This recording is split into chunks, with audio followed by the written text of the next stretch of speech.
The first thing I saw when I got home was the note taped to the fridge. I've moved out. I've met someone better. Don't contact me. Divorce papers are with my lawyer. No signature. Just silence.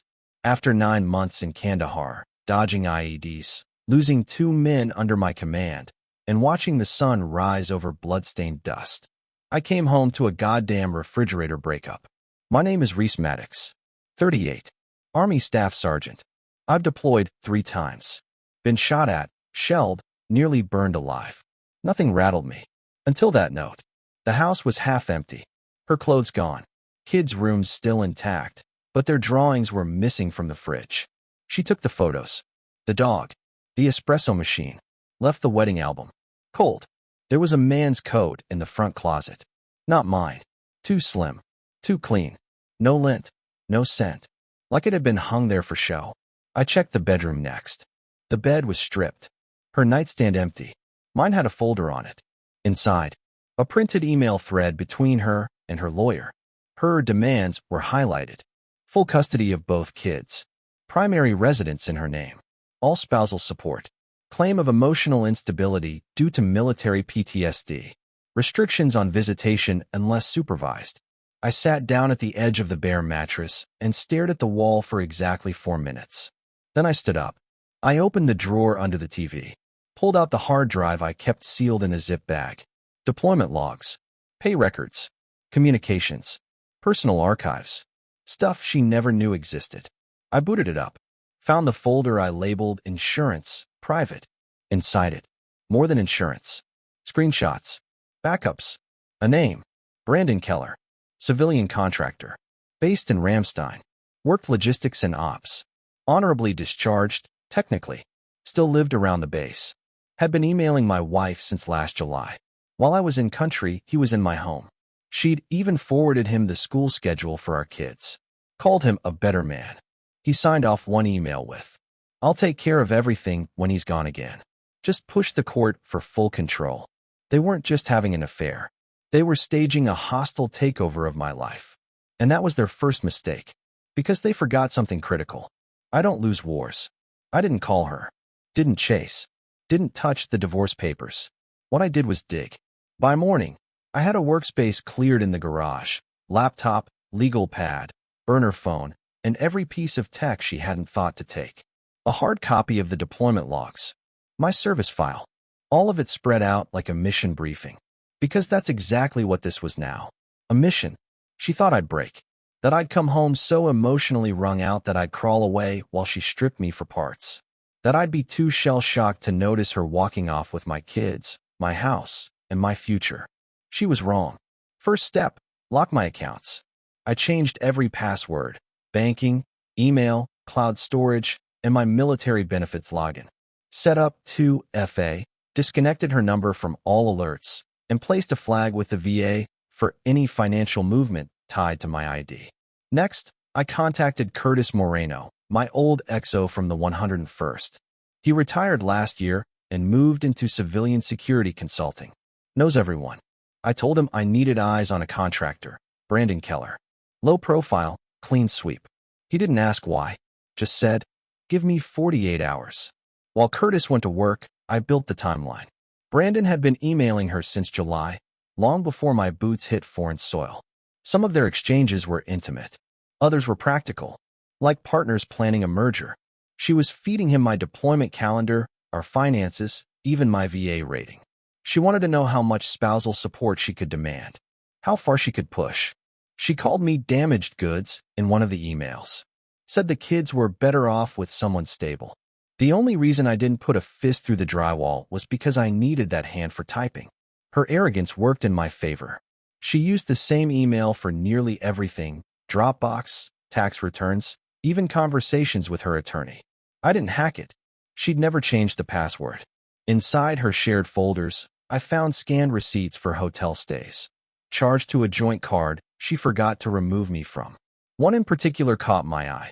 A 3-night stay at the Clifton Ridge Executive Inn, dated 2 weeks before I was scheduled to return. Brandon's name was on the guest form. She didn't just leave. She timed it. Used my deployment to disappear, knowing I couldn't react fast enough. So I started recording everything, Screen captures, phone logs, photos, even my own audio notes. I wasn't planning to beg. I wasn't fighting for love. I was documenting a takedown. By the time Curtis called back, I was ready for intel. "Your guy's dirty," he said. "Got bounced from his last contracting gig for misreporting inventory. One black mark shy of a federal audit. Also, he's not in logistics anymore." "What is he in?" "Private defense procurement.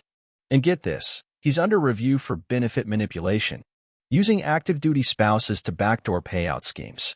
I felt my jaw tighten. He wasn't just sleeping with my wife. He was using her to launder veteran benefits and using me to do it. Curtis added one more thing. "If you go legal, go big. You've got enough for JAG to at least start sniffing." That night, I called a number I hadn't used in years. Major Evelyn Stokes, JAG Corps. She owed me a favor. When she picked up, I said only this: "I've got a fraud case tied to my SSN, my benefits, and a civilian contractor. You want it?" Her answer? "Send me everything. We'll bury them." By the time the sun rose the next morning, I had everything Major Stokes needed. The file was 67 pages long, labeled, timestamped, indexed. Every email, every transaction, every booking, every screenshot, every damn lie. I didn't dramatize. I didn't editorialize. Just facts. Cold, brutal facts. I uploaded the packet to a secured JAG drop and encrypted it with a call-in key. Stokes called me 30 minutes after it landed. "Maddox, this isn't just divorce-level ugly. This is federal." "I know. You realize if this pans out, your wife and that contractor are looking at felony benefit fraud? That's why I sent it to you." She took a breath. "I'll open an internal inquiry and flag it up the chain. But if there's even a whiff of mishandling military funds, Keller's done." And if she was part of it knowingly? She was. Stokes didn't need to be convinced. She was already moving. Within the hour, she had Keller's clearance temporarily suspended under internal review. That meant his access to procurement systems, contract files, even travel reimbursement logs, all frozen. Then came the knock at my door. Courier. Unmarked envelope. Inside? A formal notice of emergency custody motion. Vanessa's attorney was pushing fast, trying to cut me off from the kids before I could respond legally. They claimed I was a flight risk, mentally unstable, exhibited signs of severe PTSD-related paranoia, used deployment records as proof I had no meaningful relationship with the children. They attached a letter, supposedly written by Vanessa's therapist, supporting restricted visitation. Problem was, I knew the name on the letter. Dr. Hannah Bly, and she hadn't practiced since 2018. I looked up the license. Expired. 5 years ago. Same office, different state. It was forged. And now we weren't just talking about fraud. We were talking about falsified medical documentation presented in court on the record. I sent the letter to Stokes and my lawyer at the same time. Her message came back in seconds. "Do not respond to anything directly. We're escalating." My attorney? More direct. "She just handed you her throat in writing." Over the next 48 hours, we tore her foundation apart. Turns out, she and Keller had rerouted over $9,000 from my VA benefit account into a shared investment profile. I tracked the bank accounts, shell routing numbers, masked withdrawals, a pattern of deposits that matched the dates of my combat pay bumps. They weren't just waiting for me to die. They were profiting from me being alive. Curtis called again. "You're going to want to sit down for this one." I didn't. There's an open investigation on Keller already, VA benefit leaks tied to 3 other spouses. Looks like your wife wasn't the only one he was running games with. But you're the first with evidence. So I asked the question I already knew the answer to. Can they make it criminal? They already are. The only reason he's not in cuffs is because they want the whole network. And guess who they want as their key witness? I didn't hesitate. I'm in. For a week, I said nothing. No response to Vanessa's lawyer. No messages to her. No contact with Keller. Let them think I was scrambling. Let them believe their little emergency custody motion backed me into a corner. They had no idea they were already standing in the blast radius. The court hearing was set for Friday morning. I used the days leading up to it like I would before a mission, quiet preparation. Stokes updated me every evening. Keller's clearances had been revoked. His passport was flagged. Travel monitored. They weren't arresting him yet. They were watching to see who else he'd pull in. He had no clue I was the one who handed him over. I met with my lawyer twice a day. Every time, we added another nail to their coffin. New evidence, financial statements, sworn affidavits. A voicemail Keller left on Vanessa's phone 2 months ago, bragging about cutting Maddox off clean. We'd subpoenaed the phone records under a fraud provision. Vanessa never changed the passcode. One night, I watched a clip where she told Keller, once he's out of the way, we file everything and it's ours. All of it. Kids included. I saved that one for court. But I didn't just want to win.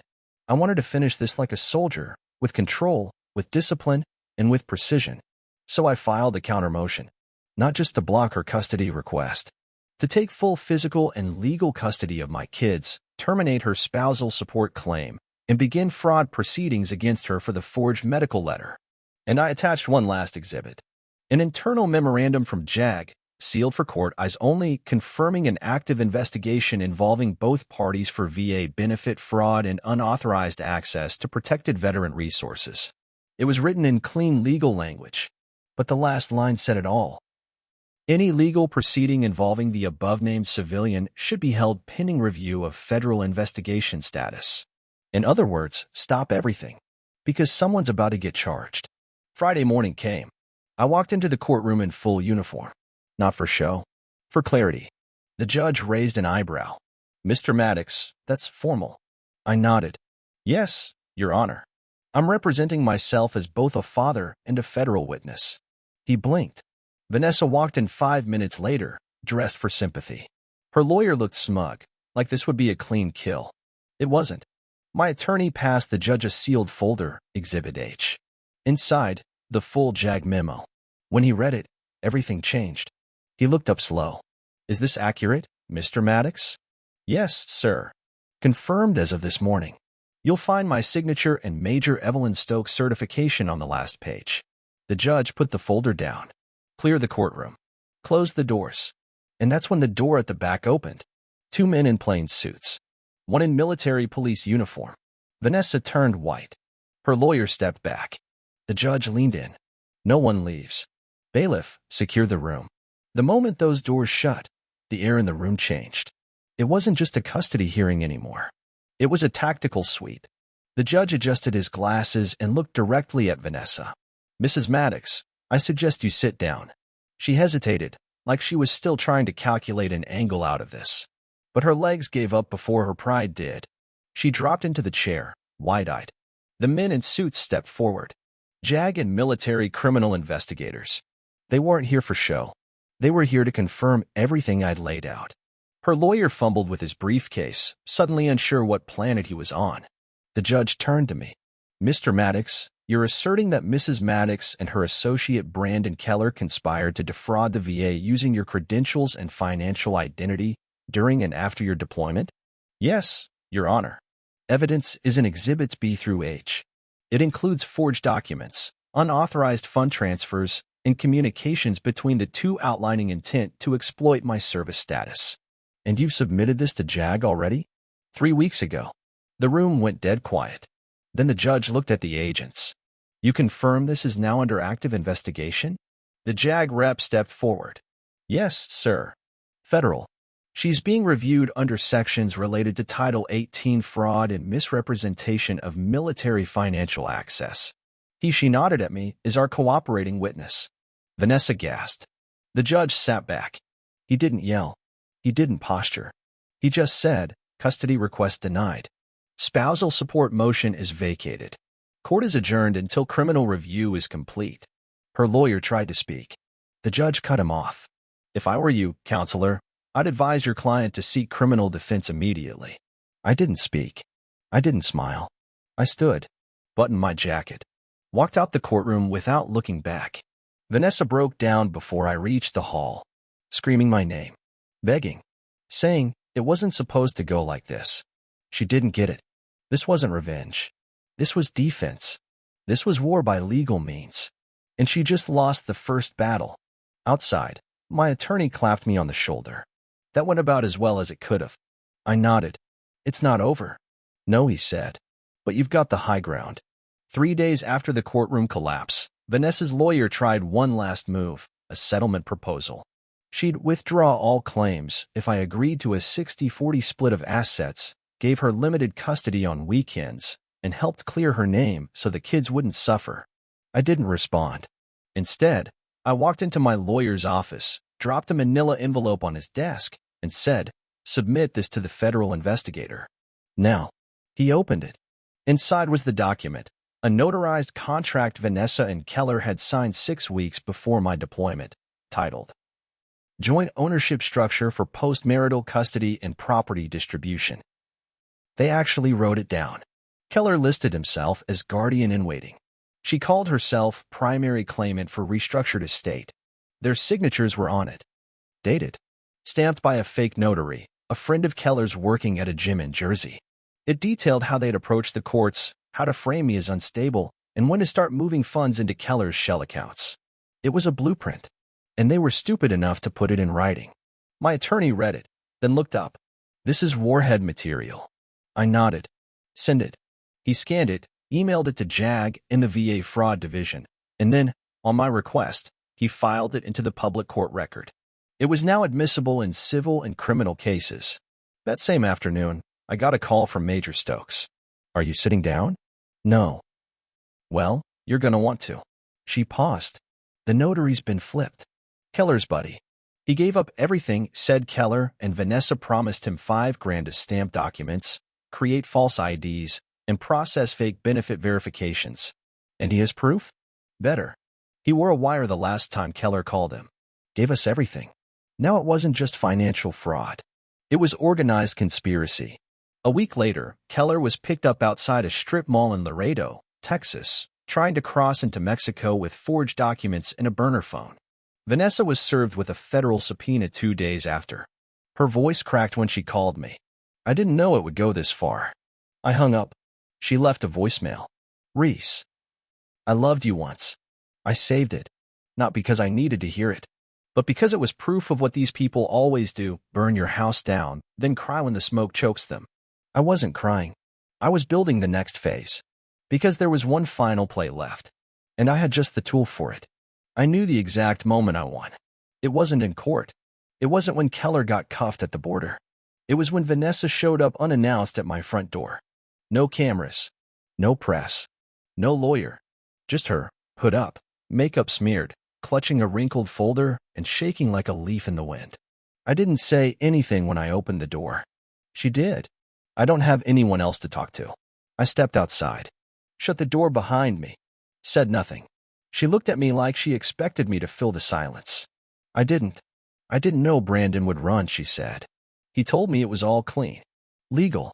He said we'd be protected, that you wouldn't get hurt." I let that sit in the air. "He also said," I replied, "that once I was gone again, you'd file for everything and take the kids." She looked away. Then she pulled the folder out and handed it to me. "I'm dropping all claims. Custody, property, support, everything." I opened it. Signed. Notarized. Dated this morning. Her lawyer must have finally seen the cliff edge. "I want to stay out of prison, Reese. Please." "You won't," I said flatly. "That's not my call anymore." Tears welled. "Real ones this time, maybe. Maybe not." "You hate me that much?" "No," I said. "I don't hate you. You're not important enough to hate anymore."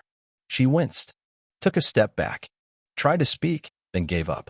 I watched her walk down the steps. She paused once, turned halfway like she might say something poetic. She didn't. Smart choice. That afternoon, my lawyer filed her signed withdrawal. JAG acknowledged the statement, but it wouldn't change the investigation. The feds were already moving forward. And me? I filed one last motion. It wasn't about her. It was about my kids. Emergency order for sole, permanent custody based on fraudulent legal activity by the mother. Attached was the now public conspiracy document, her voice messages, her financial connections to Keller's stolen funds, and a sworn affidavit from the notary she helped fake. The court processed it in 48 hours. Signed. Final. Full legal custody. Permanently mine. My lawyer sent a courier to deliver the ruling to her apartment. She never replied. Didn't show up again. But her mother did. Old school. Hard-faced. The kind of woman who thought emotional manipulation was parenting.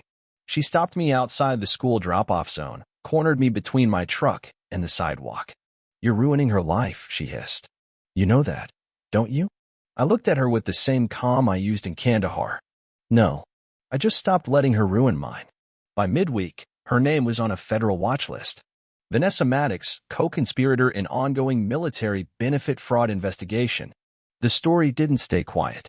Once Keller was booked in federal holding and his assets were frozen, the media caught wind. Not just military outlets, local papers, veteran forums, even a couple national feeds picked it up. Army spouse accused of defrauding husband's military benefits during deployment. That headline hit every group chat I'd ever muted. I didn't reply to the texts. Didn't answer the calls. People I hadn't spoken to in years came out of the woodwork to offer sympathy, defense, or subtle judgment. I ignored them all. This wasn't their story. It was mine. I got a call from Curtis. "You made the papers, brother." "Don't care," I said. "Yeah, but you should hear this," Keller sang. Full statement. Claimed Vanessa orchestrated most of it. Said she pushed the timeline. Said she had the idea to use your benefits while you were downrange. Lying or flipping? Curtis paused. "Doesn't matter. She's going down either way." And she did. JAG filed official charges: conspiracy to commit fraud, forgery, unauthorized access of protected systems, and misrepresentation of government identity. Her bail hearing was a joke. Denied. Too much risk of flight. Too much media. I watched the live stream of it quietly in my garage. She was wearing a beige hoodie. Hair pulled back. Public defender sitting 2 feet away like he wanted to be in another galaxy. When the judge read the charges, she didn't look up. Didn't cry. Just sat there, hollow. Outside, I went back to work. Routine kept me grounded. School drop-offs. Grocery runs. I rebuilt my garage into a private gym. I didn't need therapy. I needed peace. My kids didn't ask about her. Not once. They'd seen enough, heard enough through walls, watched enough cold silences to know something had shifted. I didn't poison them against her.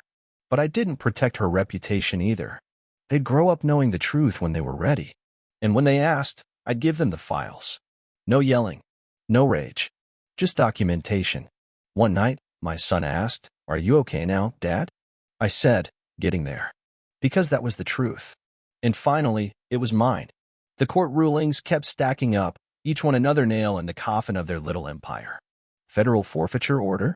Approved. Vanessa's accounts frozen, car repossessed, rental lease terminated after the media storm. She went from queen of the neighborhood to a footnote in a legal memo. The kind no one reads out loud at family dinners. Brandon Keller? He took a plea deal. 2 years minimum, fines, mandatory cooperation in every related investigation.